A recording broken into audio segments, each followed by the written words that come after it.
discussion.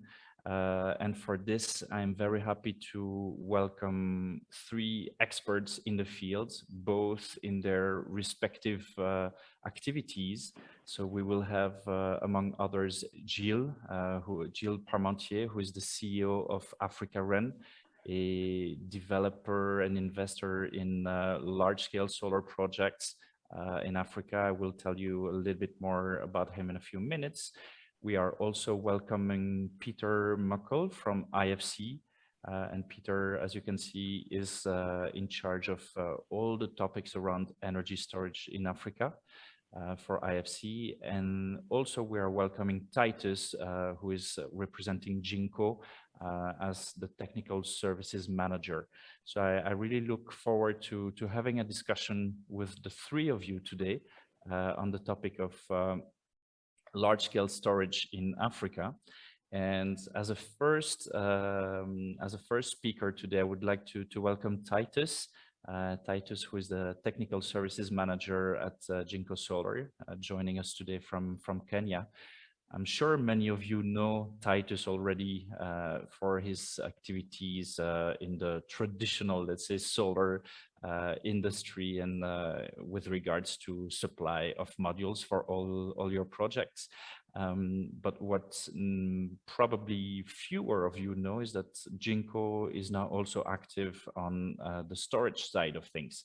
And this is specifically why Titus is joining us today and will be telling us a little bit more and share his insights from what he sees on the field.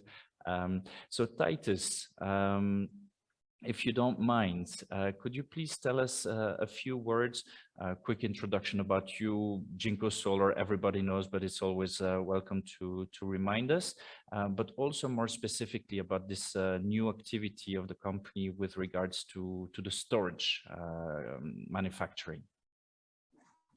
Thank you so much, John. And also thank you to all the panelists and also the attendees for spending time to join today.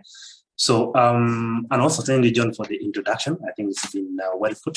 So what I want to say is I'm here today to be a representative of Jinko Solar. We know that Jinko is basically a leading manufacturer for PV modules.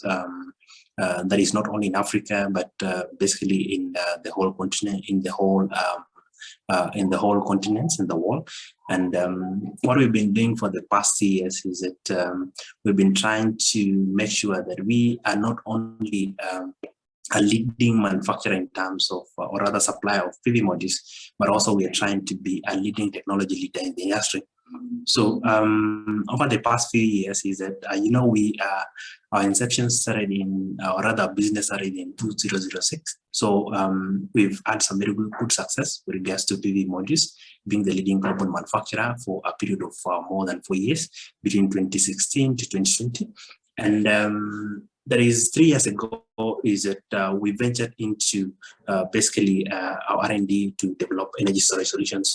And the push basically was, let me say, a push from the industry in that being a bankable manufacturer when it comes to PV modules is that most of our customers are also pushing us to basically try and see if we can actually have solutions also, that is all-round solutions, which now includes energy storage solutions. So we've really done so much.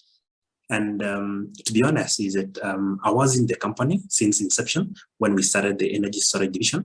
And there is so much, we work so much closely with R&D based in China. And also the company gave us so much support with regards to investment for energy storage solutions.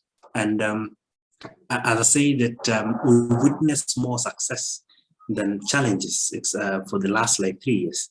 In that I didn't expect that we would be actually be able to supply so many solutions in those 3 years, and basically also meeting the market demands.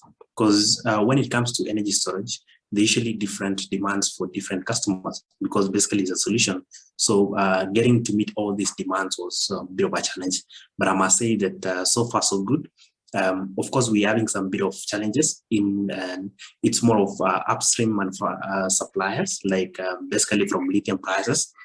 Is that when we got into the business of energy storage, prices of lithium are basically generally going low. That is basically to the highest low in around 2021. But since last year, we've also seen that the prices are also going up. So it's also a challenge to us because you understand, and I think also David from the presentation did say that projects in Africa take some bit of time to get to financial close. There's some bit of regulatory risk as well, and also policy risk as well. So basically, what we are saying is that the more it takes to reach financial close, is that we also get into more negotiations each and every now and then. So basically that is the main challenge. But what I can say is that I can only summarize my introduction with what David said, that the business case is very clear for energy storage in Africa. The only challenge is basically the policy and also the regulation that is still more of a bottleneck. But basically, I think we are on the right track, and we believe that the business is going to be very good in the next few years. Thank you so much, Titus. And yes, you've already launched a few ideas of topics that we will be discussing in the next few minutes. And before I move on to our next presenter today, just a kind reminder to the three panelists of, I think it will be nicer if you can turn on your camera so everybody can follow you and also see you while you are addressing the different questions. Introducing our next speaker is Gilles Parmentier, who is the CEO of Africa REN. He's calling us today from Paris, I believe, unless you are somewhere in West Africa as well on the field. Many of you may know Gilles from the quite innovative work he's done back in the days of Greenwich Partners, where he led the development and structuring of the Synergy 2 project, which was the first solar IPP in West Africa. But as you can see, before joining Greenwich, Gilles has also worked with quite some big names of the infrastructure investments sector, CDC Infrastructure, Macquarie, Societe Generale. And nowadays, again, he's working on a first of its kind project in Africa, which I hope he will be able to tell us a lot more about. So Gilles, very, very happy to welcome you today. And yes, can you please tell us a little bit more about Africa REN and maybe also briefly introduce the latest work that you've been doing in West Africa? Yeah. Hi, John, and hi, everyone. I'm trying to turn on my camera, but it says that the video is been deactivated by the organizer. So let me fix this now. It's my fault. Sorry about this. Here it is. Here we are. Yes. So thanks, John. As you say, Africa REN is an infrastructure investor, developer, and investor dedicated to sub-Saharan Africa, and we focus on clean infrastructure. So it ranges from solar generation, goes to storage, goes to street lighting, waste water treatment, this type of infrastructure. We want to accompany the countries in sub-Saharan Africa in fulfilling their need for clean infrastructure. So that's what we do. One of the primary needs is, of course, electricity. And that's why we focused a lot on solar and storage for now. As you said, we developed, it was a few years ago now, Synergy 2, which is a 25 megawatt solar plant in Senegal that we still own and operate. We also currently build Kodeni Solar, which is a 38 megawatt solar plant in Burkina Faso. And it's right in the middle of the construction now. And we are about to close and start construction of Wallow Storage. Wallow Storage is 10 megawatt, 20 megawatt hour storage facility in Senegal, located in Senegal. And one of the specificity is that that storage facility will provide services to the grid. So we are not on the generation side, if you like, where we would take some of the solar generation to re-inject at night. That is part of what the project will do or can do. But the primary function is to regulate the frequency of the grid. I mean, technically, you know that the consumption of power should equal the generation of power. And with the increasing penetration of solar generation in the energy mix, the dispatching of the utility, in that case, it's Senelec, struggles now to stabilize the grid and stabilize the frequency. So the role of Wallow storage will be to automatically stabilize the grid and come as a substitution of what the utility will do with the spinning reserve. So typically, you know, what the thermal gensets were performing as a spinning reserve. We will do it much more efficiently and, of course, at a cheaper cost for the utility. So on paper, looks easy and easy to do, easy to implement. In reality, it's of course much more complex. One of the complexity lies from the fact that we want to have the lowest service for the customer, for the utility, so that the batteries are competitive to them compared to the cost of the traditional spinning reserve with gensets. To do that, you need to offer the longer contract possible. And there we touch the problem or the issue of the warranties on the batteries. What is the lifetime? What is the maximum lifetime of the batteries? And what warranties can you get from the supply chain, or the warranties on the replacement of the batteries? And it's certainly one of the topics that we need to address it fully now, but it's certainly one of the issues the panel will have to discuss. The price is one of the issue. It hasn't been mentioned by Titus, but the lifetime of the batteries and how you can structure your project with long-term contracts is one of the key issues we need to address to promote and expand those storage projects in Africa. Thank you so much, Gilles. I think this is, there couldn't be any more ideal introduction to our next speaker then, because our next speaker is Peter Mockel. Let me just show the introduction. Peter represents IFC today. He's the principal industry specialist there, specifically focused on energy storage. He's calling us from Washington, so thank you so much for waking up early today.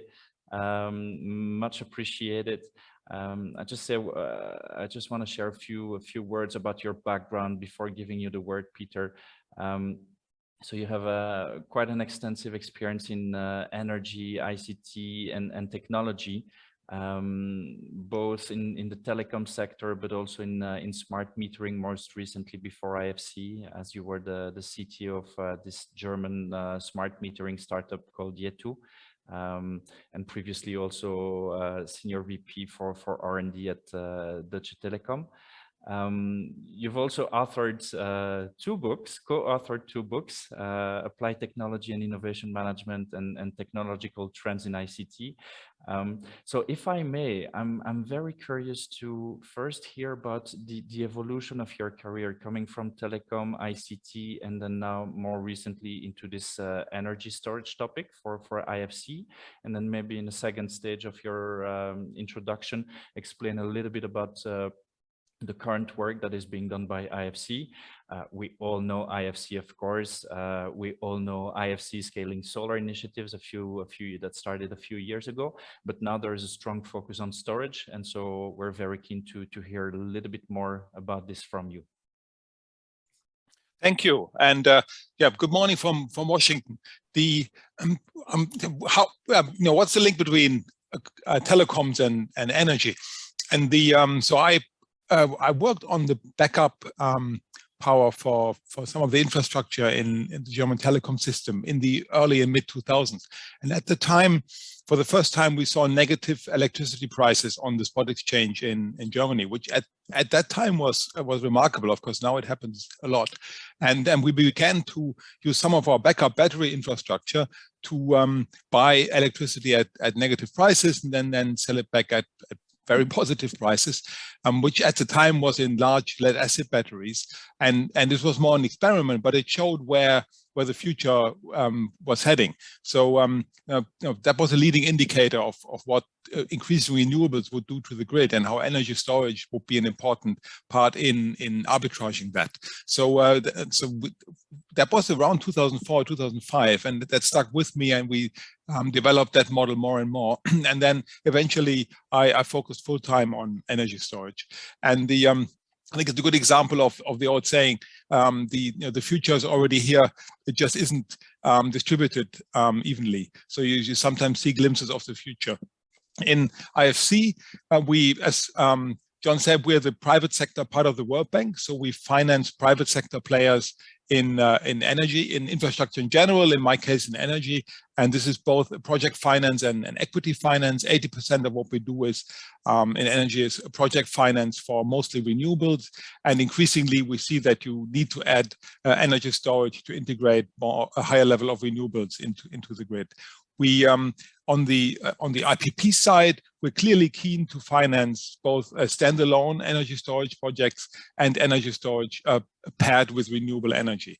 And we have not done a large project in Africa yet, but we're clearly developing on a number of fronts. We have worked on the CNI side in integrating renewables with storage for commercial and industrial customers, and are actively looking on the IPP side. I think the main thing here for me as an engineer, I love to talk about technology, but I think we should ignore newer technology at this point, but focus on making lithium-ion batteries bankable. I think that's a challenge for the industry right now. They work, they're proven, and we need to make them bankable for project finance. Thank you, Peter.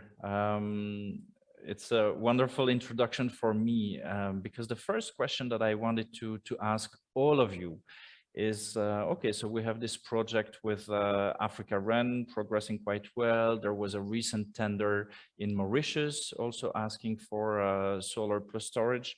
There are some initiatives in South Africa, of course, but a lot of the storage we see is really focused on the CNI space and really honestly not so much yet on the utility scale projects. I wanted to ask you maybe a naive question, but why do you think this is not the case yet? What are the blocking elements, and what are the ways to maybe solve this issue and make utility scale off-takers more inclined to make the switch to storage projects? Maybe I'll give the word to Gilles first, as you've already mentioned a few elements there. Can you share with us a little bit about your experience? Yeah, look, I think that a storage project, you don't do a storage project for the beauty of the science. It has to add value to the utility or to the CNI client. So the first point is storage needed, and is it the best answer to your need? So clearly, so Senegal is one of the first because they have so many intermittent energy with wind and solar energy. So there is a need to stabilize the frequency. And to answer the need, effectively storage comes as the most competitive solution.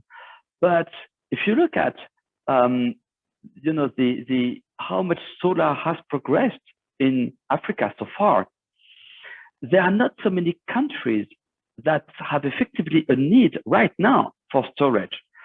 A few countries, if you take Burkina Faso, have launched solar projects that are under construction. We're part of it with other developers. And in the coming months, Burkina will have a significant portion of the energy mix from solar energy, meaning from intermittent energy. At that point in time, yes, it has been identified that they will need storage to regulate the frequency and better serve the clients. But it's useless to start doing the storage project in Burkina now, because the intermittency is not there yet. I mean, the utility doesn't need it. So South Africa needs it, Senegal needs it, Burkina Faso will need it in the coming weeks or months. But it comes after the intermittent energy has become significant in the energy mix. That is my view. And as you see in the C&I space, storage comes with solar or with wind. If you just have genset, you don't need storage. It comes with, because the need is created by the intermittent energy. Peter, in the work you are doing with either with developers or with local authorities in different parts of Africa, do you also feel there is interest but not yet readiness for storage projects, or is the picture you are getting on your side slightly different? Yeah, I think the most important factor is the regulatory framework.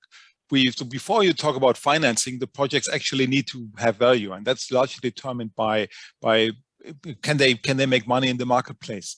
That's determined by the regulator. So the earliest business case in many markets is frequency regulation, because it's the economic value of it is relatively high, and you can usefully deploy a relatively small battery. Half an hour of storage makes a difference in frequency regulation, and if you're being compensated for that, depends on how the electricity system is run. So you, in many regions in across the world, and it's same in Africa, the chances of energy storage can vary widely between neighboring countries, simply because one regulator is more innovative than the next. And if you can actually deploy a frequency regulation battery and get compensated from it in the market, opens up the market for energy storage. Technically, they can be usefully deployed in any electricity system at this point, because at the current cost point, they are competitive with other means of frequency regulation. So I think I think the regulation is the most important factor there, and we don't have to invent new ways of setting up the marketplace. It's been tried in other markets. Of course, it's always unique to specific requirements, but the general template of how to set up a marketplace for energy storage is generally known. And I think it's a matter of implementing it. And then usually the evolution is once that's a foothold, the 30-minute battery for frequency regulation, then the next step in other markets has been looking at energy shifting, maybe 2, 3, 4 hours into an evening peak, and that then requires larger batteries. But I don't think there's like Gilles said, I don't think there's a threshold where you can say, if you have more than X% of renewable energy, then suddenly you need batteries. It's just very, very particular to a grid, to its topology, to its investment level. So unfortunately, there's not a level where we can say, now we're at X%, now we need storage. Thank you very much. Titus, on your side, you highlighted that there's been quite a lot of demand in the last 3 years that the company has been active in the space. Are you already getting a lot of traction, interest, demand from national utilities looking to enjoy the benefits of storage, or is the demand more coming from the C&I space? And if demand is coming from utilities, my second question would be, what are the main reasons for them to look into this, and what could be an inspiration for other utilities that have not looked into storage yet? Yeah, John, just to answer your question, is that is for the past 2 years, is that most of the inquiries and also most of the orders that we actually signed is basically for decentralized solutions, mostly basically in the C&I space. But the other thing is that is that we've also worked, is that not that we work, but we are now working on some solutions for some of the utilities. But I must say that what we've noticed, that is from our experience, is that from the pricing point of view, is that we get to realize to lower costs basically with utility scale applications or other solutions because of the economies of scale. But the main challenge, and I think already that is Peter already mentioned about it, is the issue of bankability. There is some bit of reservation from most of the policymakers or the decision makers who gets to that is the bankability of the solutions, and that is why we are coming in as solution providers, the likes of Jinko, when we are providing energy storage solutions, in that we are more of taking in the risk by even going an extra mile to providing warranties to actually warranties of more than 10 years. But you see, the problem with that is that having warranties of more than 10 years is that there is a cost associated with that, because you might find that we have cost additions that is per each year in a certain percentage, extending the warranties to, let's say, 12, 13, or even 15 years. So that is a bit of cost.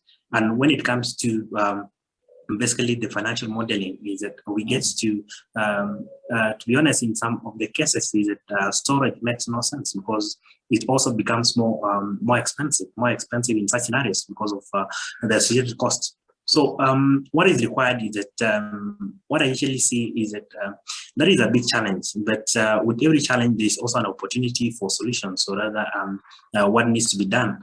Because in that case, is that if you're having a challenge of high cost because of that, if you can actually prove that this solution is bankable, the project is going to last for more than 15 years.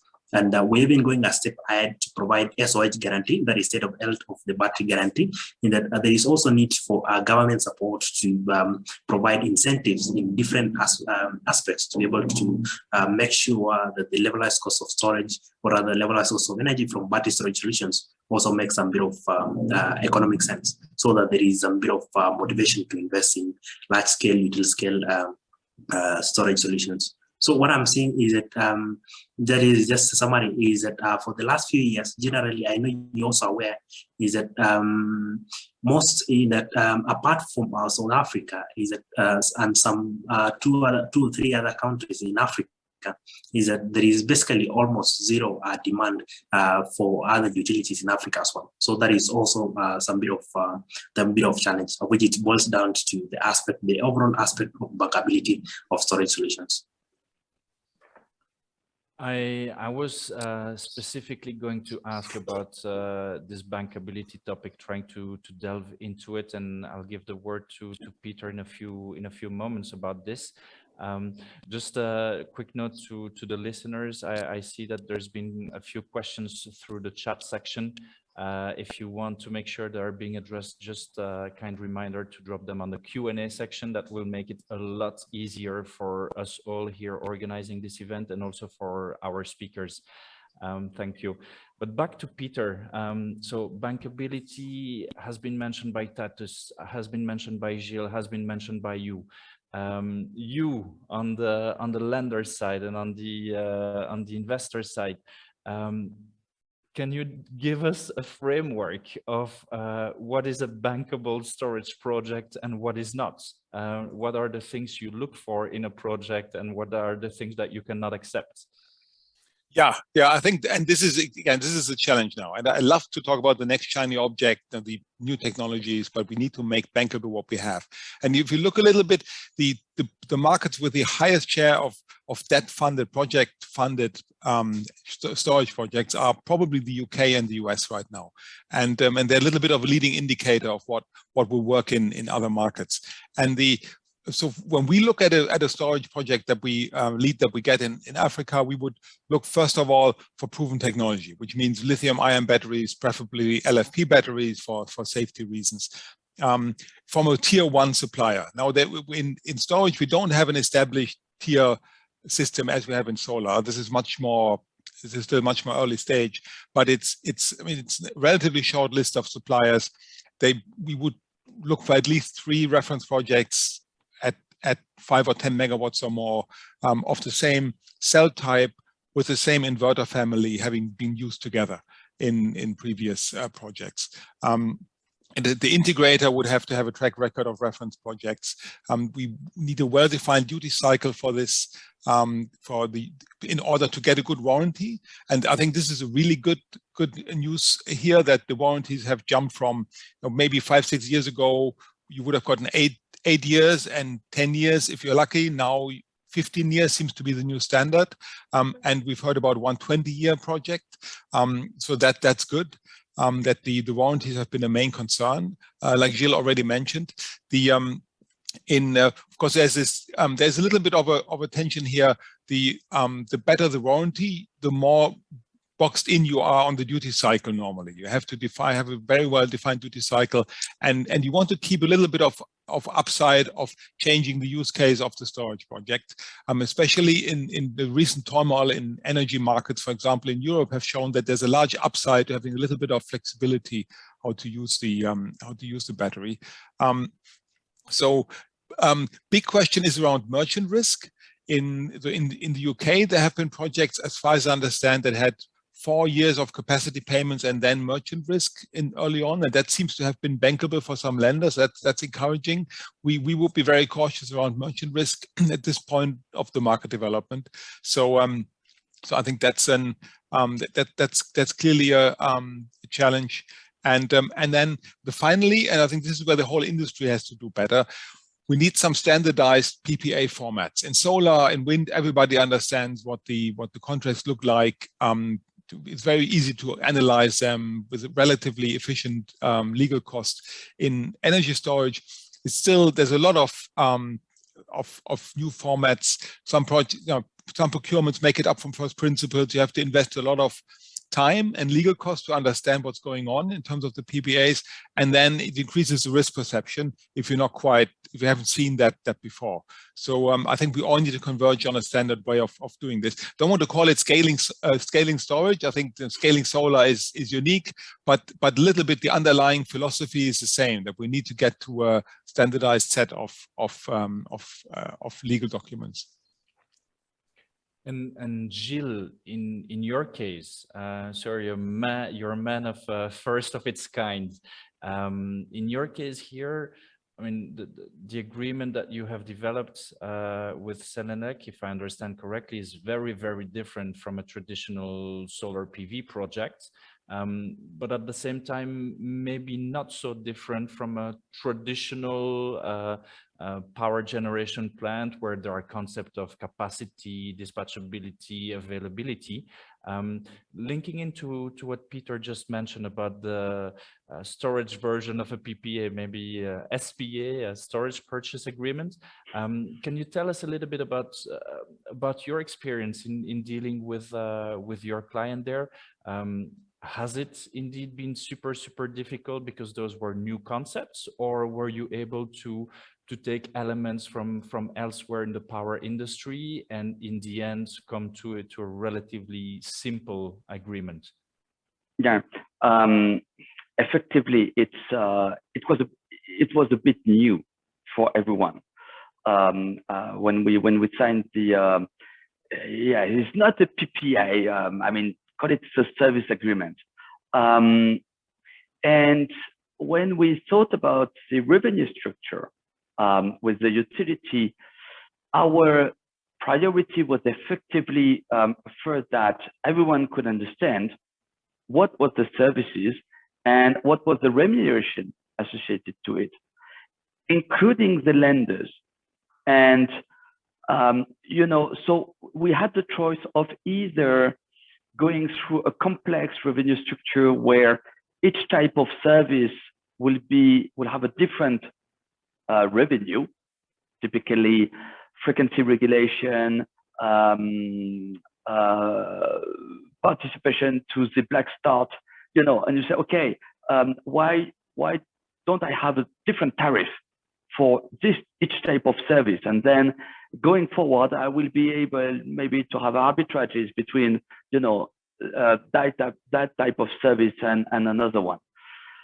The reality was, first, we wanted to have a very simple revenue structure because, as Peter said, we know what the project will do for the very first years.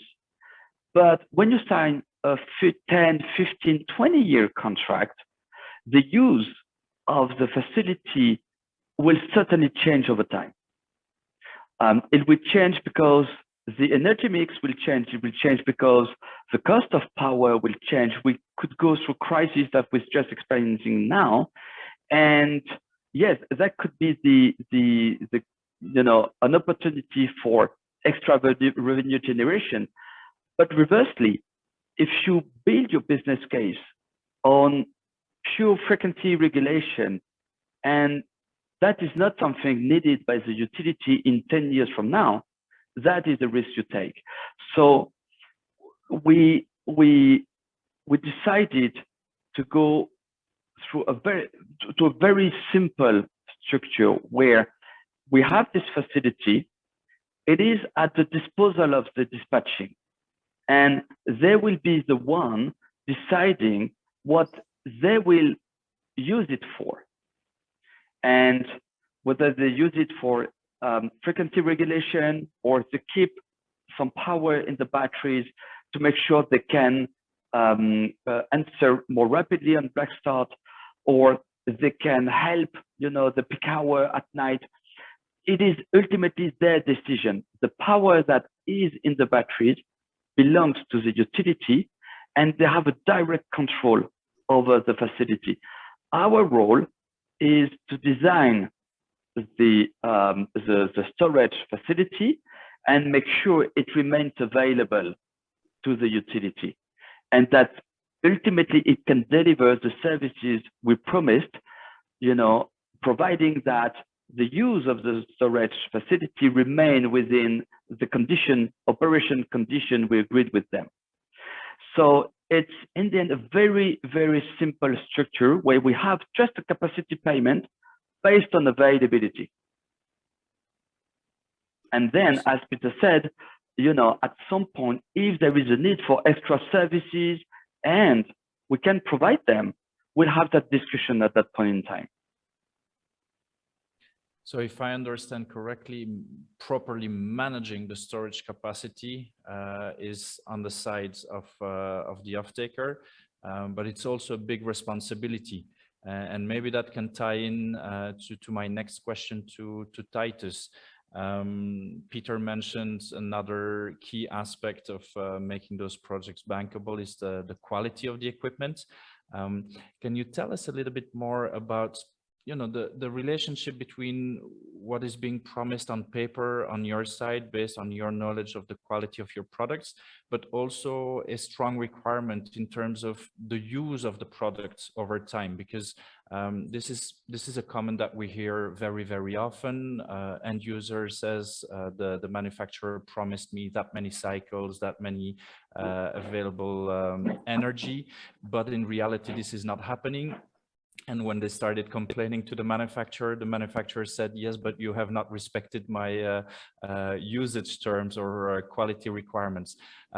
How can people find their way in this? We're not storage experts, we're not battery experts. So what is the best way to avoid any problem down the road? Yeah, I think that's actually, to be honest, a very genuine concern that not only that I'm hearing from you, but it's basically it's from real experience that even from the smaller systems, like the small residential units that are actually supplying, that sometimes you get some clients complaining that this and this, but following up on the process, you'll find that there's some bit of disconnect, basically between the manufacturer and the end user, and also between the end user and the manufacturer. They usually the integrator, or what I say, let me say the EPC, or rather the installer. So there's a bit of challenge, and what we're trying to basically in most of the instances is that we try as much as possible as manufacturers to control the quality process. Not only during manufacturing, because you see that during manufacturing is that we do extensive tests, that is for the individual components. Then there's also the aspect of also doing basically the unit testing of the equipment, then the aspect of also the full system testing to ensure that whatever we actually supplying to the client meets the client requirements. And Apart from that, is that what we have also moved from that case is that we've also tried to see in as much as possible that we provide that is on-site support, that is during installation and also commissioning. And before that is that in as much as possible, we try to understand the project requirements, or rather the client requirements. Because sometimes that the main part of the disconnects that we have is actually understanding the project requirements. Because if we provide a solutions to, let's say, a certain customer or a certain utility, and we've not understood on what is the requirement, that is when now we get to basically have some bit of disconnect when it comes to the design and also the system integration. And the other thing that we also try to do as much as possible is that we try to control the whole quality process, that is from manufacturing all the way to the deployment, by sending our team, that is our engineers, to site to also supervise not only the commissioning but also the installation, because we need to see that our equipment actually installed as basically our set standards. Because what we've also noticed is that sometimes we think that as manufacturers, we are providing documents which should actually be able to act as guidelines on how you're supposed to do the installation of or rather commissioning of our equipment. But you find that most of the installers is that they actually don't follow these set procedures. They make so many assumptions. They assume that whatever they did for this project, project A, is actually going to be exactly the same as they are doing for project B, of which the equipment is from different manufacturers and the standards are not the same. So basically that is what we are trying to see, to oversee that, because that is basically one of our bit of headaches. Because I'll give a case in that if you see for battery storage, with lithium iron phosphate, which is basically our main area of irradiation, is that temperature is, lithium iron phosphate is actually very sensitive to temperature. And if we don't have a very robust climate control system, or if we have a situation where is that the climate control system is being supplied by another manufacturer, so you see that that is something that directly affects on the performance, the number of life cycles for these batteries. So we try to control the whole process by actually making sure that we are supplying all this equipment.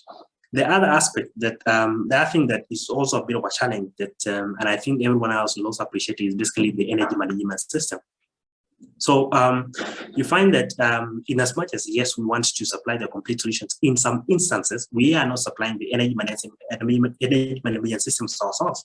We actually getting a third party, or rather a different institution, or rather the client himself is actually working on providing the energy management system. So there should also be some bit of correlation in that it actually fits to make sure it is actually compatible with our equipment and also compatible with other equipment from other manufacturers, so that there is no bit of blame came from this manufacturer of this equipment and also from this other equipment. So once that is done, is that we get to make sure that basically we avoid those issues. But I think so far we've tried for the bit of projects that we've done and basically supplied, is that we've not had so many challenges because we've tried to mitigate in hand. But it's something that we are seeing that it might actually happen. You know, most of the projects in with storage in Africa is actually less than 10 years old, and we expect that these projects are going to last for 15 or 20 years. So basically, is that we may not have notice the challenges right now, but it may occur maybe in some years back, some years later. So then lastly is that there is also need for basically technical institutions, or rather research institutions based in Africa, to also invest into basically giving more confidence and also be able to make sure that they actually come in as consultants between the manufacturers and also the end users, so that the bit of the misunderstanding is not really there. They get to understand, and also what also gets into the contract is actually well stipulated and it's well clear. Thank you very much, Titus, for the comprehensive answer. So far, we've basically only spoken about lithium, and we have some listeners like Prince, like Zafar, like Asma. They're wondering about CSP or PV connected with hydrogen. I'd like to get your point of view on this, because CSP has been around for quite some time, was a bit expensive, but is doing a little bit of a comeback. We'll have one of our presenters explain a little bit about this more in details tomorrow. Maybe I'll start with you, Peter, because you were the one clearly stating that we need to focus on making bankable what's out there today. What is your view on these other storage technologies, specifically CSP, for example? Yeah, so we will need longer duration energy storage, and the current currently we need to make the current lithium-ion for 6-hour batteries bankable. Having said that, I do recognize that we need other technologies for longer duration storage, and there's a whole zoo out there of different technologies. We have the flow batteries, we have compressed air, gravitational storage, electrical thermal storage, and at least 10 companies in that space have raised more than $100 million in the last two years. So there's intense technology competition out there. And it doesn't mean that we end up with a single technology for long duration. It may be different technologies for different causes. And that's good. And some of them will be bankable eventually. And we see some of them appear in Africa now. Flow batteries in South Africa, I think are really interesting right now. So absolutely, we need to, from a lender's perspective, we would wait for another couple of years, I think, before some of these have enough track record. Some of these have 1, 2, 3 projects in the 10+ megawatt scale, but not more than that. So we need a little bit to de-risk the technical performance, but eventually, absolutely, we will need that. CSP is special because it has a much longer track record than some of these new technologies, and with challenges around handling, especially handling molten salt storage, but clearly the industry has learned, and the levelized cost of storage you get from longer duration storage with molten salt and CSP is very attractive. And it will clearly be one of the contenders in future. And you see in companies like Malta that have taken the storage, removed it from the solar, and just used that as a storage solution. That technology is also competing in the long duration marketplace. But I think right now for the next 2 years, this will probably very hard to project finance. This is probably something for 2024 and beyond. Gilles, on your side, what drove your decision to go for lithium storage as opposed to any other technology that could provide storage solutions? You are basically in a position to develop all kinds of projects, yet you chose for this technology. What led you to that choice? Clearly, it was the technology that was best servicing the client and answering the needs of the utility. I mean, as I said, it's not doing a project for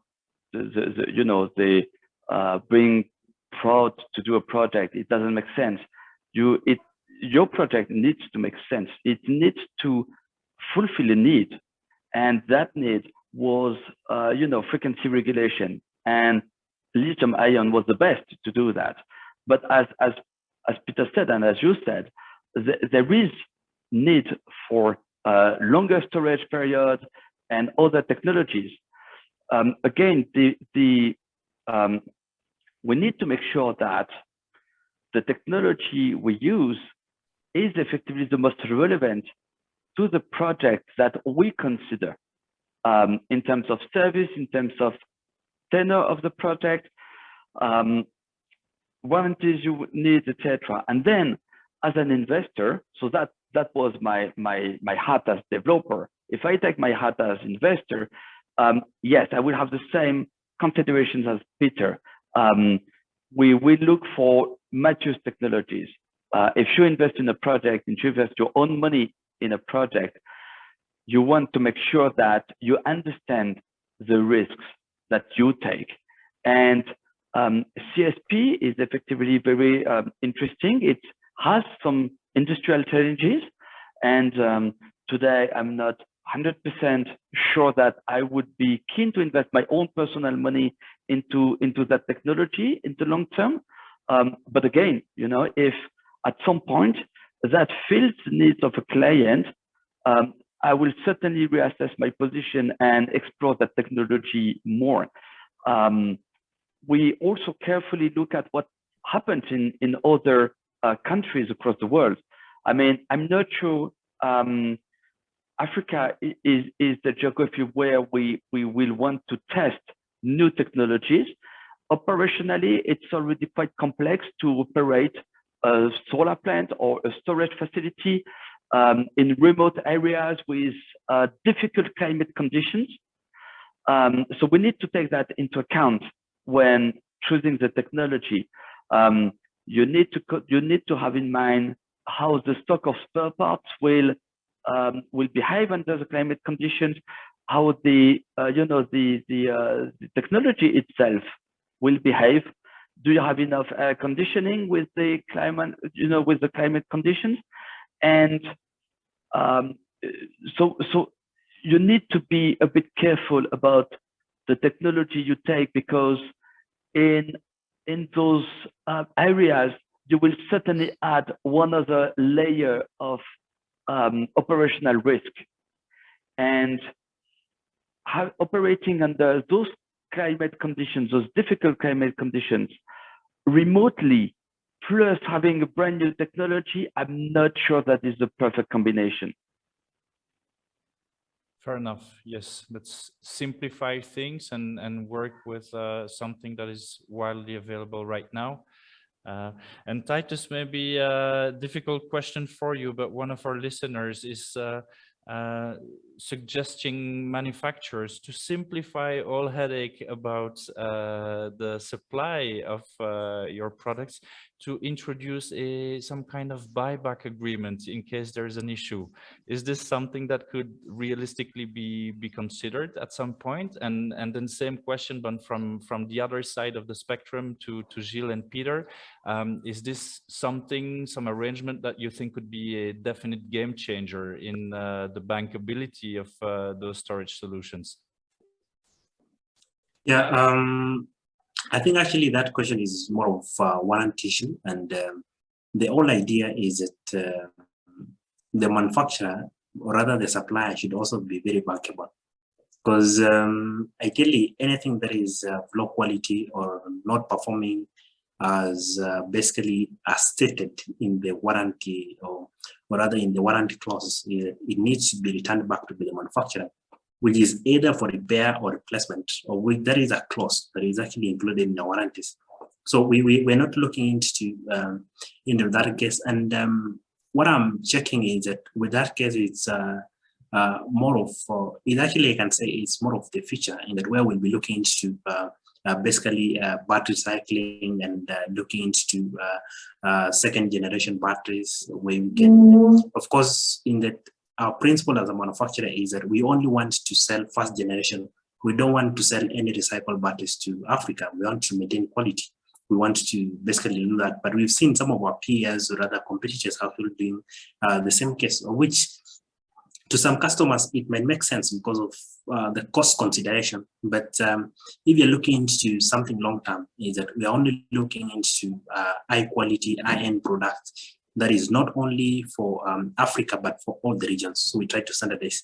But regards to the buyback agreements, it's something that it can is actually considered, but it's not a question of buying back from the manufacturer. It's a question of replacement.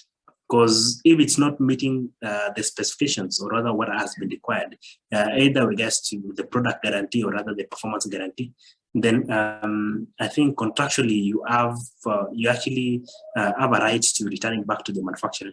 So that should not be basically a question of discussion, because you need to basically, you have a right to get a replacement.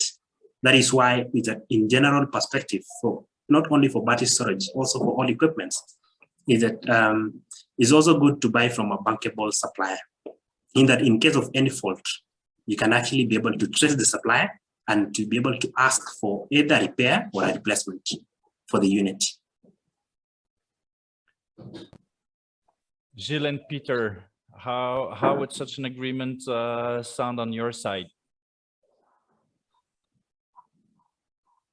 Who wants to go first? Gilles. Yeah, I mean, the analogy is the same for solar plant. At some point, if it doesn't work, you have to fix it, not dismantle it. And the same for storage.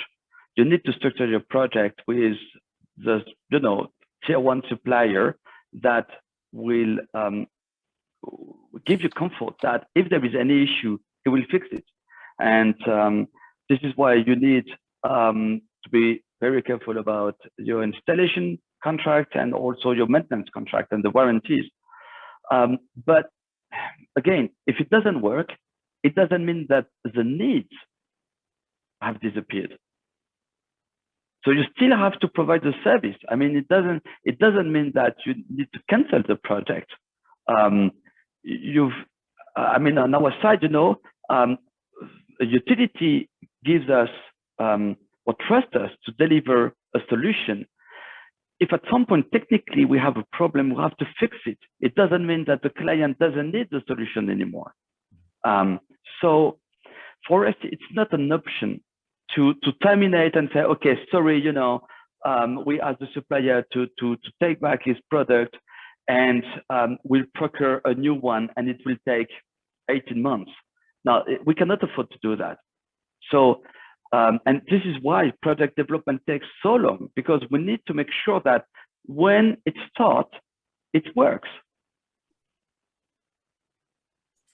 Yeah, and I think for us, it's really important that we have one EPC to wrap it all.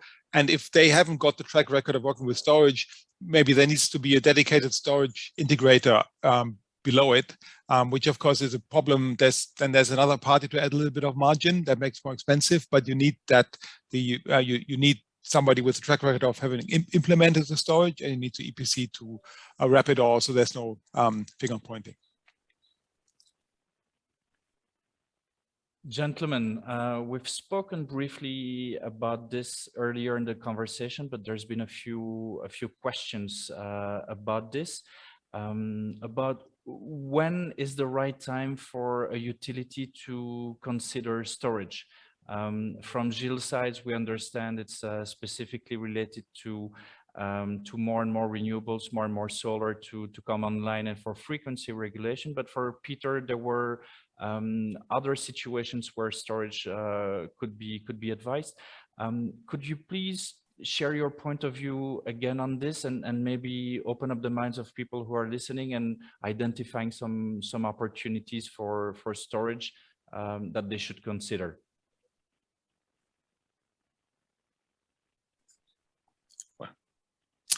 Yes, Peter. Who's going? Go. Okay. Yeah, So we're seeing a frequency regulation. We're seeing countries that have a high evening peak, where as the solar production goes down, air conditioning load goes up in the evening. So there's a high value for 2, 3, 4 hours of storage in the evening. That's a classic case. Remote grids, either islands or geographically remote grids, where you may have 4 or 5 large diesel units, and then you add solar and storage to maybe replace 2 of those or preempt buying another 2. That's a classic case. You don't try to go 100% renewable. That's not possible at the moment, but you reduce some of the diesel.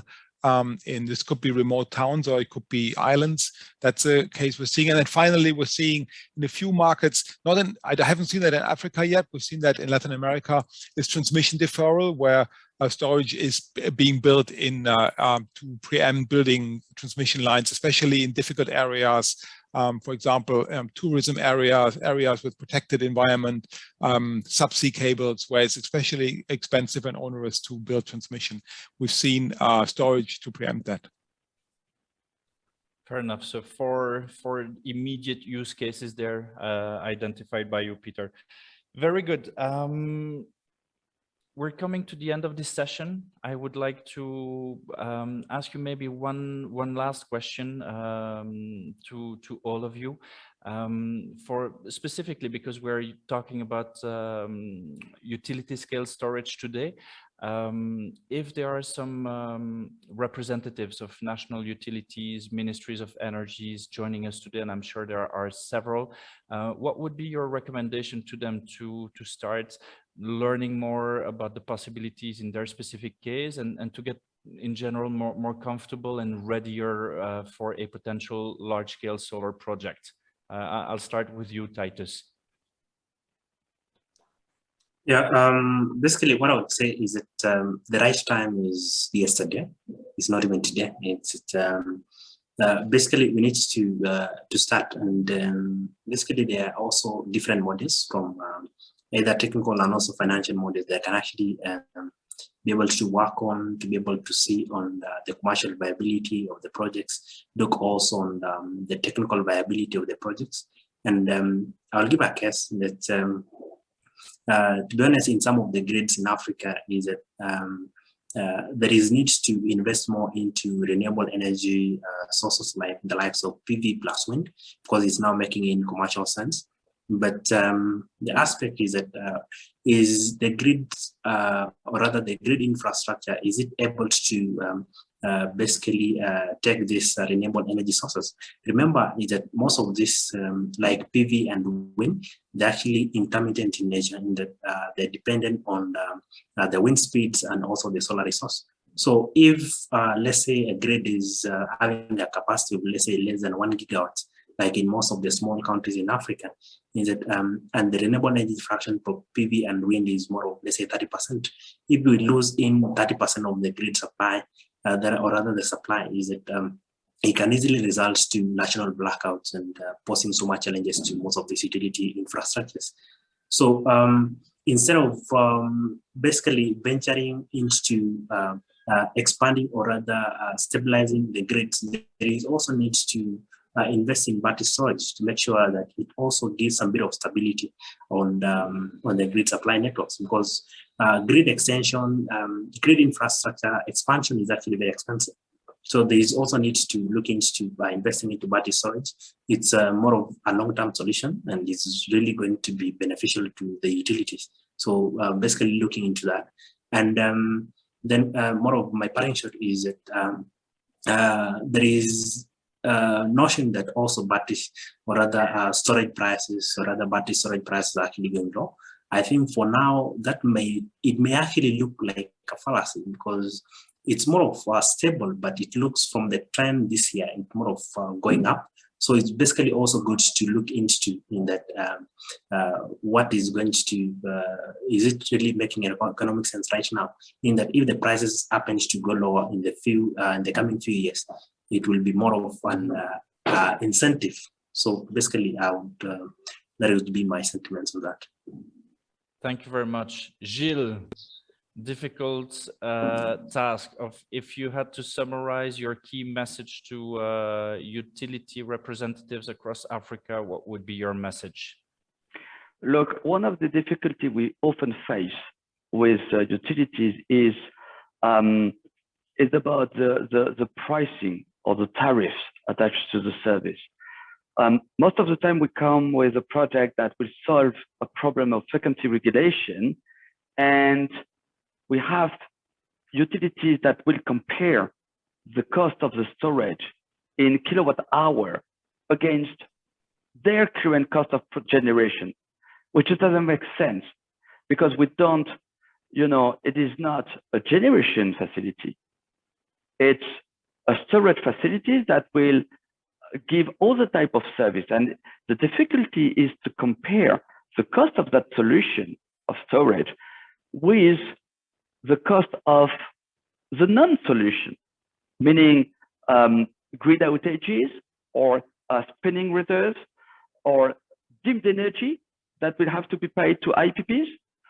And then at that point in time, you can have the right comparison and make sure that the solution you're buying is effectively competitive and adds value to you as a grid operator. But that requires to look carefully at the service that will be provided by the storage facility and compare it with the non-solution, not to the cost of operating the genset, which is a totally different problem. So effectively, my key message is looking at storage, look at what it provides, and make sure that you compare the cost of it to the cost of not having the storage. Thank you. Thank you very much. And you, Peter, on top of the work you already do with different public partners across Africa, I think you're also very interested in getting in touch with IPPs currently working on storage projects across Africa. And so what would be your key message to those two groups of stakeholders? Yes, yeah, we are open for business. We want to finance this. I think this is essential to get higher levels of renewables on the grid. So we're very keen to do this. And I think one of the messages is the first project in every market is really, really impactful, because on paper it all makes sense. But once you have to actually implement it, connect it to the grid, make sure the grid codes accommodate this. Like Gilles said, there are also legal questions. Storage can be a generator and a transmission asset. How do you account for that? I think there's a really high value of getting a project done in the market, because it forces everybody in the market to actually work through all these issues. And then the second project will be much easier, but and will quickly be pulled through. And you see in every region markets that had one project then quickly get subsequent projects. So a shout out, for example, to the emergency power procurement in South Africa that used a level playing field to have storage resources compete with other resources. I think that's very forward-looking, and we need more procurements like that. Thank you very much. Well, the message is out. So anybody who is interested to get in touch with Peter, just make sure to drop a line in the Q&A section, identify clearly message for Peter, and we'll make sure to share this with them, with him. Gentlemen, we are slightly over time, but this was a very, very interesting discussion, very lively on the chat and on the Q&A section as well. Thank you so much for taking the time to share some insights with us today. It's always a pleasure to welcome you in our events, and well, we wish you an excellent rest of the day, as we are